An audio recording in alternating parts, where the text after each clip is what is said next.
Hey, everybody. Welcome to this week's episode of Making Sense of It All. As always, I'm your host, Jesse Stakes. You know, it's hard to believe that the first CrossFit gym was only opened in the year 2000. It was actually opened right here in the United States in Santa Cruz, California.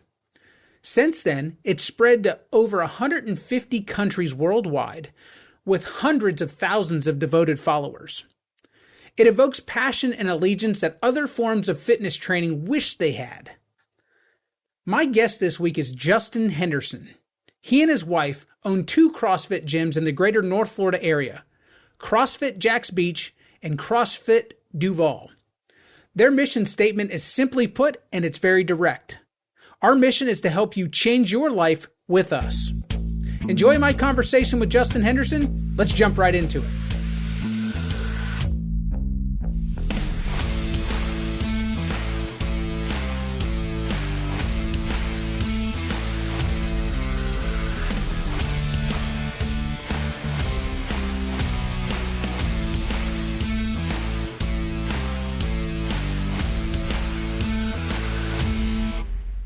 My guest today is Justin Henderson from CrossFit Jacks Beach. Justin, thanks so much for joining me today. Jesse, man, glad we could do it.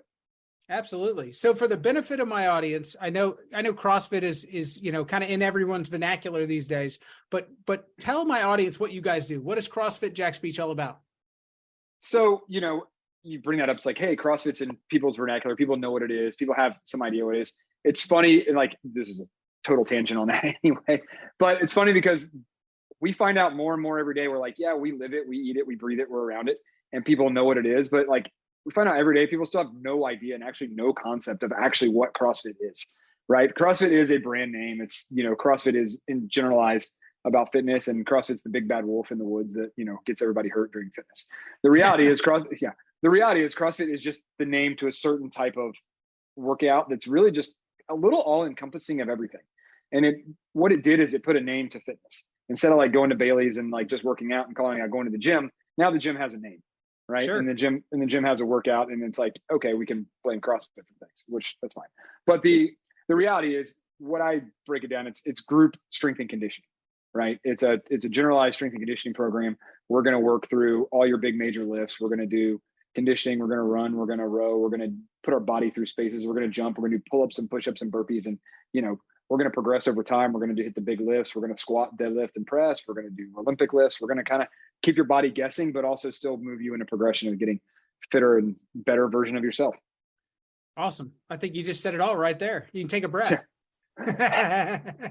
So every now and then I get asked that question. It's weird. So what got you started? I mean, I think it's really cool. You guys have had a lot of success with it, but where along your journey did you actually say, hey, I want to do this for a living. I want to do this for my life? Right. So I think I found CrossFit as a general thing back in, I want to say it was like 2008, 2009. Okay. I was doing construction, was working out of town for a company. And, it was like looking up the bad videos. This was before, I think it was even before YouTube.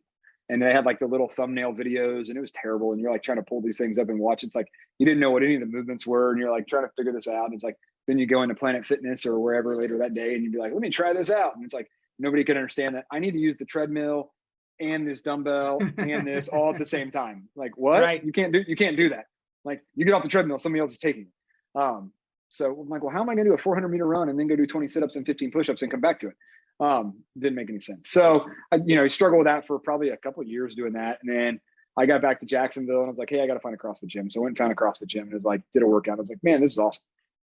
Honestly, it brought the biggest like connecting piece for me is it really brought it back to like competing in sports, like in high school and doing different things, being in the weight room, long story short, Jesse and I actually went to high school together. The listening audience doesn't know, but so we could maybe tell some stories from back in the day. But you go into the weight room there, and it was a pretty cool, high energy environment, right? There was things going on. There were people in there, and that's a good training environment for working out. And then you come into like a CrossFit gym, and it kind of mimicked that to a degree. And you had a little bit of competition, a little bit of camaraderie. You had community involved.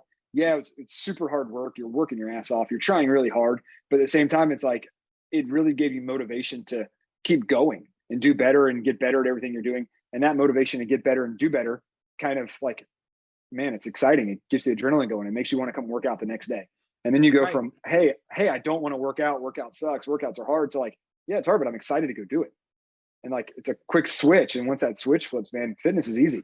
Like showing up is the hardest part of fitness. Showing up and doing it consistently is the hardest part of any fitness routine ever. And as soon as the switch flips and that becomes fun and you want to do it, oh man, it's an easy day. Well, it sounds like it also develops a huge sense of community around it as well. It does. It absolutely does. Right. And that's, one of the big things. It's like, you could compare a CrossFit gym to honestly like a church, some sort of social club. There's a lot of parallels between the two with a membership base and stuff like that, which is really cool. And it's a hard thing to quantify. Like you can't be like, hey, I love this church because the community's great. It's like, well, okay, cool. What does that mean? Like, what does it mean that the community's great? How do you foster community? And it's like, well, it's it when you see it, it when you feel it, but it's hard it's hard to express and hard to tell. Right. And I think community is driven by the people in the community, obviously. Right. And if you have good people in the community and you create good relationships and you create good vibes, that attracts a certain type of people, and those people continue to build that community, and that community just gets bigger and bigger. Nice. Do you feel like that kind of creates a niche then, as far as it's for some people and not for others? Or do you feel like CrossFit, is for everybody, come one, come all? So I believe that CrossFit is for everybody. I don't know that everybody is for CrossFit. Okay. Explain.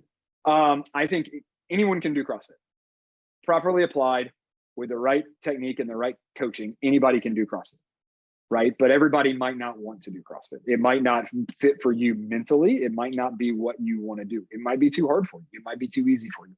You might not like working out in a group. You might want to work out one-on-one. You might like to have nobody around and zone out, put your headphones in and go do a workout and sit on a treadmill. There's 1,000 different ways to work out. Some people like sweating in front of their TV to Taibo, and that's totally fine too. Is Taibo still a thing? I don't know. I have no idea. Right. So I'm sure Billy Blanks. I'm sure you can find Billy Blanks somewhere. I'm sure he's selling something, right? Listen, the Beachbody people have made like $1 bajillion. So, there's something going on there, but right. There's a different way, and it can be for everybody. And the cool part about CrossFit is, like, in a CrossFit gym scenario, it's applied differently in just about every gym you go to. Right. Every different CrossFit gym is going to have a different vibe, a different feel, a different look, a different way they go about doing things different. And you're going to see you see it in the gym, you can know it in the feel, in the things.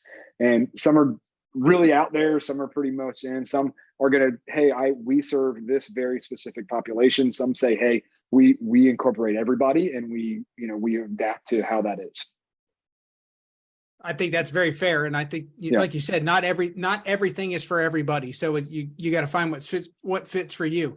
Do you feel like you have any, and I'm not asking you to call a child ugly or anything like that, but are there any stories out there, anybody that you've had in your program that has been inspiring to you, or that just sticks out in your mind as an incredible success story? Yeah, we've had so many. So it's interesting. Like, I'm trying to think like one example. It's like, I just had like 45 examples pop into my head. The inspiring example for us, right, is we have a female, whatever, in a gym, mother of 3, right, has, working full time, somehow makes it to the gym, 4 or 5 days a week. She's bounced back from 3 different, bounce back is, I guess, not a term they use anymore. She's right. My wife is about ready to hate me right now. So they don't bounce back. They just, they have Tell children, me she's right? On the other side of the camera. She's not. Yeah. I know this because I have my own podcast. Just listen to these anyway. So I can pretty much say whatever I want. The bounce back is the bad term. I don't even know what the term is to say, hey, you had a kid and you came back, right? Recovered? You recovered? Yeah. I mean, I don't know. I think bounce back is fine, but you recovered and they come back and they're not only at the level they were before, they're in much better shape than they were before. They work through, injuries that they had previous to life. They work through the trials and tribulations of life and kids and job. And anybody has kids and time and work knows you don't have time.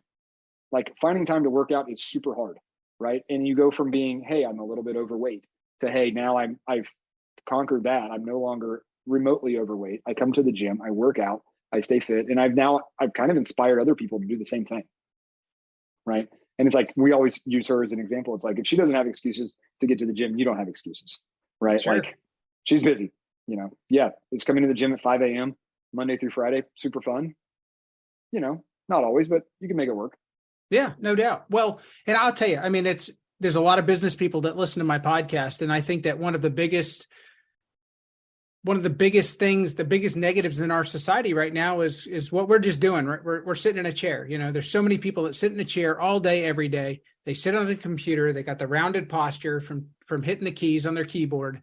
Yep. I think that it's people get so far away from being in shape that I think sometimes the connotation of CrossFit can intimidate them. Like to your point, they want to they feel comfortable just throwing their headphones on, going on the treadmill, or just sitting by themselves at the gym, and they might get in decent shape, but they get a little intimidated by the big bad wolf or the unknown, because they don't really, like to your point, what you said earlier, they think they know what CrossFit is, but they don't really know what it is. Yeah. They haven't experienced it. And, it's the unknown is hard. Right. And people like, just kind of get back on that. People think they're in better shape than they are. People don't realize they sit in their chair and they do their work. They don't realize how actually out of shape they've gotten. Mm-hmm. And the years have piled up on them. And, as we get older, 5 years goes by like that. Right. We were just talking the other day, and it was like, holy crap, has it been a year since we've seen each other? Right. Like, it just flies by. Right. And it goes by super fast. Right. But it's like, as you get older, and then all of a sudden, hey, I've been working this desk job for 8 years, and I haven't seen a gym in 8 years. And then, but in your mind, you're like, yeah, I'm not super out of shape. I'm like, okay, cool. Go run a quarter mile, and you can't do it. Right. It's like, it's not happening. And so people don't realize, they underestimate how out of shape they are. And then they come into CrossFit and it's like, oh my God, what just happened? Right. And you're like, okay, well, here's what we need to do. We need to make a plan for you. We need to break it back down. Here's where I need to see you out. I need you to come in 3 days a week for the first 3 months. Right. And I need you to, work these classes. If we can clean up the diet a little bit, that'd be awesome. But we'll, one step at a time. For me, it's always the first step is get you in the door. If I can get you in the door consistently and we can start making that happen, then it's okay. Then we'll start talking about the other things. But I don't need, if I'm all of a sudden like, hey, what I need you to do is work out 5 days a week. I need you to work on your nutrition. I need you to cut out this, this, and this. I need you to make sure you're going to, do yoga 3 times a week. And then I need you to run 3 miles on Saturday. And I need you to do this and this and that. And it's like, whoa, hang on. Right. I don't even know where my gym shoes are. Well, you just said it. I think you touched on a huge piece that, again, affects everybody, nutrition. Yep. Are you guys working with people on their nutrition as well, not just on their physical fitness per se, but on what they're putting in their mouths as well? We do. So in the fun state of Florida, there's a bunch of nutrition laws that get in the it gets a little gray. Okay. Like kind of what we can and can't do as far as a company and helping people with their nutrition. State of Florida says, if I tell you, it's bad if you eat ice cream and pizza every day, that a registered dietitian should have to tell you that. Interesting. And I can get in trouble for telling you that. And okay. It's like, well, that's pretty much, this is general, but anything on the internet they read that says the same thing can do it. So there's legislature trying to go through that, like, kind of protects us and different things like that. For, we can't, like, I can't take on a client that has some sort of like actual issues, right? That there's dietetic issues, nutrition issues that they're medically seeing a doctor or nutritionist for, that like there's real things going on. Like, I'm not going to prescribe you something. I can give you blanket good advice, right? Sure. It's not going to be bad advice to tell you to eat, lean meats and vegetables. Like, hence the disclaimer on any kind of gym application. Yeah, right. Exactly. Right. It's like, we talk about it, we talk to people all the time. It's like, hey, what does it look like? And like the basic for us, just easy stuff for us is like, hey, fill out, all I want you to do is write down what you had ate for a week. I want you to write down everything you put in your mouth for a week. That's it. Well, I've always felt you can't out-train a bad diet. You can work your tail off in the gym, but if you're eating 3,000, 4,000 calories a day, you're not going to see the results. It's really hard. And especially in the reality is that most people that are like, hey, I can out-train my bad diet are already in the negative, right? They're not already the in-shape person. You take a 40-year-old who, is training for Ironman triathlons and does all that stuff every weekend, and he's been doing it for 20 years. Yeah, he can probably still out-train his diet, right? Because he's burning a significant amount of calories Sure. on a weekly basis just by volume of training. And he's been doing it for so long, he's already not overweight, right? You take somebody who's overweight and it's like, hey, I can still eat bad as long as I work out more. Ain't gonna happen. Like you'll lose some weight early on. You'll drop 10 pounds. You'll drop 15 pounds, depending on where you're at, just by doing something. But then it's gonna level back off. Right. So we tend to get into the, that it's like, hey, let's make just trying to get people to make better decisions more so. And then when it gets into the nitty gritty and people want more advice, we do have some nutrition companies. We kind of farm out some nutrition stuff too, to help people along their way to really, really tie it together. I got to imagine when people put the effort in to commit to CrossFit and they see some success, they get excited about it, they feel part of the community, that some of that starts to happen naturally too. They want to see the improvement. They want to get better. So the diet probably naturally starts to improve a little bit just because, it's just like anything else. You start seeing some positives. You want to see more positives. Yeah, exactly. You're like, hey, the conversations that we always hear is, hey, what should I eat before my workout? Right. Okay. That's always typically is always the disguise of, I feel like crap during my workout. What should I have eaten before my workout? Right. And we know what they're actually asking, but that's how it comes to their mind. It's like, they feel like they're going to throw up during their workout. So it's, hey, what should I eat before my workout? Right. Like, well, what do you normally eat before your workout? Right. It's the great fitness answer of it depends. Everybody always loves that answer. Like, what did you have beforehand? Okay, let's talk about that. Okay, what do you normally do? Does that work? Do you feel like that works for you? Do you feel like you want to throw up? I feel like I want to throw up. Okay, let's stop doing that. Let's do something different, right? And it's, well, I had 3 cheeseburgers from McDonald's before I got rolling. Is that bad? I don't know. What do you normally eat? It sounds bad. I wouldn't do it, but you're working out at 5 a.m., right? How did you get McDonald's cheeseburgers? I got saved at home. You'd be surprised. The stuff that you get on that, you're like, oh my God, no, don't do that. Do I need to eat before 5 a.m.? I'm like, can you eat before 5 a.m.? They're like, fair enough. Well, no, I don't have time and I don't really feel like eating. I'm like, well, don't eat anything. Oh, okay, that makes sense. So let me take a step back here for a second. Yeah. We really, the last 3 years, and we've kind of gotten back to normal in Florida, especially in Florida, but across the country. But COVID had a big impact on gyms all across the country. Did it impact you guys? Not at all. Okay. So you guys didn't have. I'm kidding. I'm going to give you that one word answer. No, move on. Okay. Terrible interview. Yeah, dude. COVID was fun. Good times. We should do it again. So, we were like everybody else, right? It came down the pipeline and all of a sudden it was like, we started seeing CrossFit gyms pretty early on, thanks to the internet and Facebook and stuff.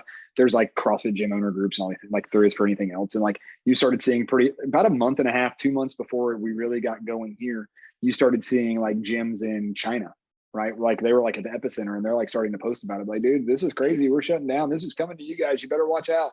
And then it was coming across Europe and Italy started hitting. And it was so we kind of had a little bit of a jump on it. And it was crap, we need to figure this out. So about a week and a half, 2 weeks before the shutdown happened, we had already gone to putting workouts online for people that didn't feel comfortable coming to the gym. They could do a Zoom class workout. We weren't doing Zoom classes at first. We were just doing putting the workout online. We had a coach online. We do a full demo of the workout, basically back to Billy Blanks, right? We do a full workout online, follow along at home, do the workout. Okay. Started posting those on YouTube. Then it turned into, hey, we have to shut down because, the governor's telling us to shut down. We loaned out all of our equipment. So everybody had something at their house. We continued to do the videos every single day through all of COVID, shut down. And then afterwards, we went to 2 Zoom classes a day. So just Zoom call, we'd sit there one of us would coach the workout, the other would do it in the background along with the coaching so people could see it. And then the coach would sit there and watch the little boxes and critique how people were doing stuff and motivate them through the computer screen. It was another way to it was on the calendar. So people knew at 9 o'clock, they could still go to their class, but it was at their house, right? 9 o'clock and 4 o'clock, they could go do their workouts. They had and by doing that, they still had a little bit of their community. They still had a little bit of things. And, for about 4 weeks, that was pretty solid. Everybody's honestly, everybody's having fun with it early on. Because it was different, it was new, and then everybody's scratching at the door to come back in. Right. All right, when can we come back to the gym? I don't, guys, we can't do this. So, but then, things started lifting and we were able to open the gym back up and we came back in. We started with real small classes, like 6 people in a class. We did the whole box off everything. Don't go outside your box. We have a huge facility. It wasn't like anybody was anywhere near anybody, so open doors. It was fine. And then things started relaxing and, one thing, but honestly, it worked out okay. Well, and that's kind of where I was getting to, is that you guys have really experienced growth afterwards. I mean, this it wasn't a death sentence. It wasn't something that impacted you guys it might have impacted you negatively for a short time, but you guys have recovered and really moved forward with your business. Yeah, quite honestly. And we joke about it half-heartedly, right? Because COVID, is insanely serious and there's a whole lot going on, but it's like some careers like, it's the best thing that ever happened to us. What happened, and also with COVID, is like people started being like, hey, we have to take our fitness seriously, right? Because a lot of it is like, hey, if I'm the people that were in shape and feeling better were the less likely to get sick, right? And that was kind of a little bit of the takeaway from that. And you're still seeing that, you're still seeing people go to that. And then also on top of that, we live in an area where people were moving to very rapidly. So Jacksonville and the beach started getting a big push of growth, kind of like towards the COVID lockdown stuff. So then that helps also. No doubt. Well, and you guys have put on an additional location as well, right? We have. Yeah, we opened up a new location about 2 months ago. Okay, and where's that location at? It's in Jacksonville. Also, it's in Mandarin. Okay, so close to. So it gives you a bigger spread within your city. Correct. Yeah, it's only about 25 minutes away from our front door here, so it's not too bad. Very cool. So, if people had to take away one thing from this, if people are listening and, if you wanted them to walk away with one thing about CrossFit and one thing about how you train people and what you do, what would it be? The one thing I always tell people, like, you meet me and talk to me and talk about fitness, and it goes down that conversation, goes down that road, right? The one thing I always tell people is do something, right? Go find fitness, go find a coach, go find a trainer, go find a class you love, go find whatever it is. Go find something and find something you will do. Because if you find something that you like and you love and you will do, it will change your life. Right? If you don't like it, you don't love it, it's not going to work. Go find something else. I'm biased to CrossFit, right? And I think we have the best coaches in the world and we're working hard, every day for our people. And I'm clearly biased to it, but at the same time, it's not realistic or going to be viable for every single person. But there is something that is out there for every single person. So go find it and go do it. I think that's a great message. Justin, if people want to find out more about you, where can they find you guys?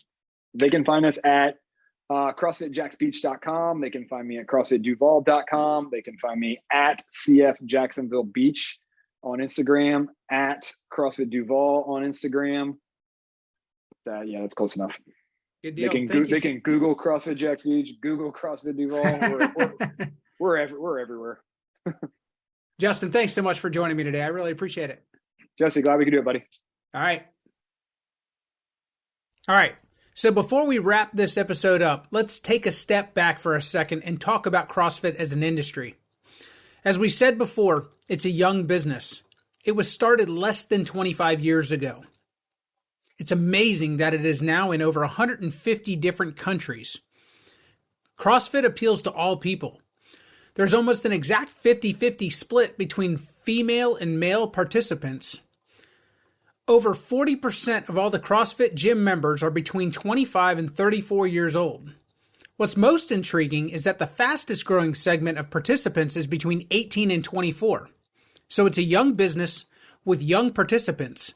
That means there's a lot of runway for this business to continue growing and to continue to develop into what it will be 15, 20, 30 years from now.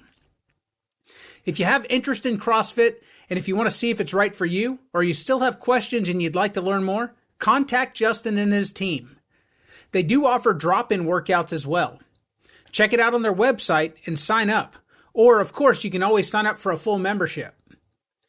If you're looking for more, or you're looking to take that next step in your fitness journey, see if it's right for you. I want to thank Justin Henderson again for joining Making Sense of It All. That's going to wrap us up for today. We'll catch you guys next time.